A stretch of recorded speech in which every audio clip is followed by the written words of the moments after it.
We were also at Representative Todd Akin's camp in St. Louis. Many had called on the Republican congressman to drop out of the Senate race following his controversial rape comments, but he refused.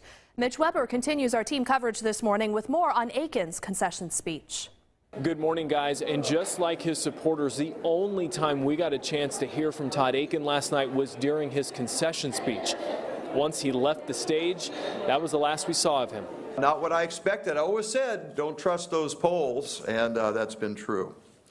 But I also think that in the circumstances that we've all been through, that it's particularly appropriate to thank God, who makes no mistakes and who is much wiser than we are. And so I say, to God alone be the honor and the glory, regardless of how he decides to organize history. After Akin conceded the race to incumbent Senator Claire McCaskill, he spoke to his supporters. The first person he thanked was God, then followed by his wife Lulie and his father and his campaign team.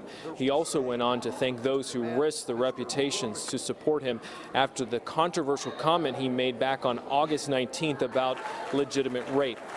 Again, he went on to mention God several times. Several of the supporters I spoke with said that was one of the reasons they would vote for him again. Everything is in God's hands, and he has everything under control, and this nation was found under God and stuff, and this election is not over yet. There's still a good chance, and God works in a very, very interesting and fabulous ways that we humans can't understand. Through most of the evening, his staffers and even Akin himself, we're told, believed that he would still come back from behind. And you have to remember that in 2000, in his first primary for the 2nd District, he won the primary by only 56 votes, and he credited most of his campaign wins from 2000 until this last primary in August to the grassroots movement. And the grassroots movement is very difficult to poll.